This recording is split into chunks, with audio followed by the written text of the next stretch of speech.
Hello everyone, welcome back to my channel. I just want to forewarn, excuse the music and stuff in the background. My son watching Elmo.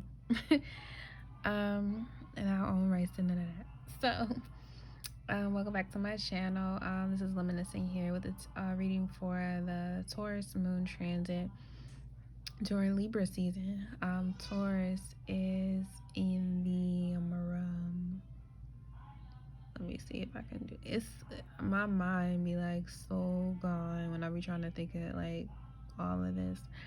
But it's the 8th house of Libra. So a lot of Venus energy out here for the next couple days. Libra 8th house is Taurus, so makes sense why this card came out here, 8th house, endings and beginnings. And that's from the Black Moon Astrology card deck by Susan Shepard. So that's my new deck I just got, so I'm definitely utilizing it, and I love it, by the way. But the moon is going to already trined over to Venus in Virgo that just entered yesterday. It's going to also oppose Juno and Mercury in Scorpio. It's going to conjunct Uranus retrograde in Taurus, and eventually trine all the Earth Capricorn placements, and sextile to Neptune also retrograde, and eventually it'll make its way over to almost Gemini. Pretty much, I can't think of anything else. Yeah, so that's pretty much it for the moon transiting. Of course, I always say whatever happens with that opposition with the moon of Scorpio and Uranus, it's like a foreshadow of the rest of the story we'll get to see when the moon comes into Taurus. So if you do remember that transit, the last time the sun transited Scorpio, the moon, I'm sorry, transited Scorpio, I'm gonna have to look it up, but look it up, figure out what happened, remember that day or whatever, and put two and two together. So at the bottom of the deck we have the Sun card. The past is behind us. We're on to something new. We're on to take on new things. We have some grounding energy here and contentment, overall energy. So supporting cast, we have the 8 of Wands, the Knight of Wands, and the Emperor. Heavy Mars energy here. This is related to spring, Aries energy, but also Leo and Sagittarius as fire, and this is Sag energy as well. Clarifying, we have the 4 of Discs, 7 of Wands, and the Lovers. Again, these two with the major arcana. Pretty much, and then we got here the Mystic Rebel Oracle deck, stand your ground and move through fear. And here we have the Mind, Mercury, and the 8th house, which Mercury is in Scorpio. So that's definitely on point in opposition to the Taurus moon. So this reading right here, let's just get down to here. This definitely talks about us being quick to take swift action, and or even communicating with our fears, what may be holding us back or holding us down from being able to exude our strengths and weaknesses to build this type of status that we want in the world. It's time for us to put the past behind us here, and let the lessons of and experiences of our past bloom as these flowers are in full bloom here on this card. Let them become beautiful examples of what we've accomplished so far in life, and move ahead. It's time to move ahead. While we're doing that, this is a Sun and Capricorn card, so this is talking about status, discipline, and things of that nature. So we definitely want to start communicating or receiving communication when it comes to building the status that we want to have in the world. We may be holding on too tightly to what other people may want for us, and or what other people expect in our environment, instead of us, letting those ideals go and building our own structures that will empower us to, move ahead with feeling happy and content with the way that our lives are working. Here with the Knight of Wands, we have the Seven of Wands. So this is energy most people know as, being a fighter and things like that. But, we want to be careful, especially with Mars being retrograde. This is a Martian card. We want to be wise when it comes to running into certain battles with people or even with ourselves. This is a time with the moon transiting here with that opposition to Scorpio and also conjuncting Uranus. There can be some unexpected accidents or unexpected things that may happen when we rush too quickly into making decisions, instead of taking our time to allow things to build up a little bit more. We can definitely end up separating ourselves, and it may be needed, a needed separation with this number 7 here, where we distinctively turn our assets around to push us forward into the things that we want, instead of creating battles and fights and arguments with people that we don't really have to. This is a Mars and Leo card, so our uniqueness in showing our gifts and talents in the world stage already separates us from other people, even if it is the same type of artistry. We don't have to compete with our environment. We don't have to compete with others, and we don't have to start, unnecessary fighting or, needing to protect ourselves from something that's just made up in our head. We actually have the ability to, take pride in how we do things, how we create things. Taurus is a very creative energy. It is a generative energy as well. It's able to, understand that it takes time and persistence as well to cultivate something really, really great. And we want to use that Martian energy, especially right now, since it's squaring over to Saturn and Capricorn that just went direct.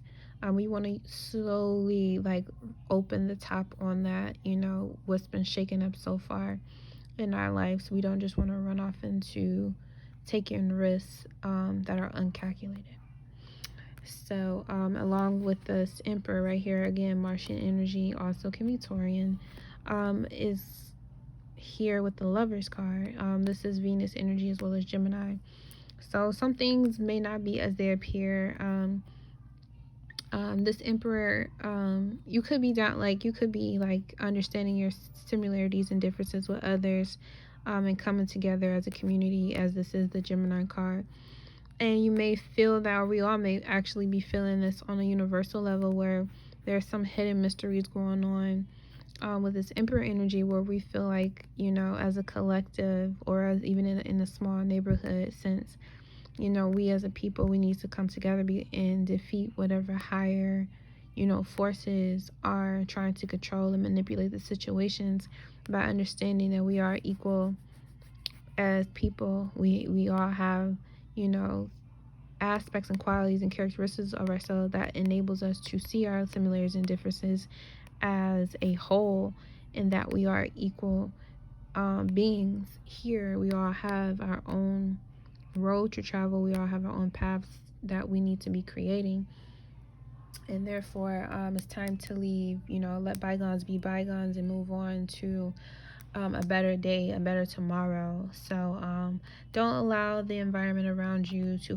build a fortress around you. Go ahead and break out of that shell and take a risk with your own artistry to paint the world beautiful, and let people know that we are together, even if we have to stand against, another person.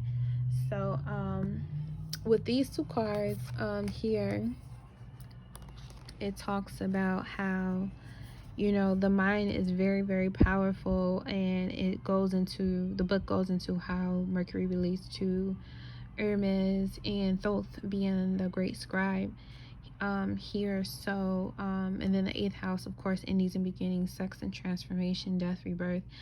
With these two cards together, it basically talks about how, you know, with your mind, you can create anything that you want, and you don't have to lie to yourself either.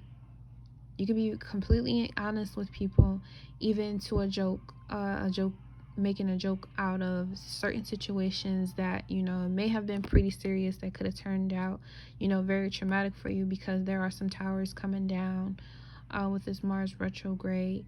So we want to use our mind to its full power and transform things that, you know, are changing, and not think of it as, you know, as a detriment, and learn to see the better, higher perspective of it, and let it allow us to grow, let it allow us to be better as a whole, as an individual, and as far as being in one drop of very exquisite water in a ocean of awesomeness and cosmic information.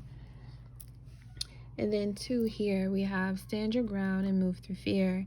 And with the trine that's going to happen with the moon in Taurus, with, you know, Pluto and then Saturn, there will come a time where we will have to stand our ground and move through fear when it comes to knowing your worth and accepting your worth as is, even if there's some type of irritating element in between that may be kind of difficult to, you know, speak right now with Mercury being in shadow and Scorpio.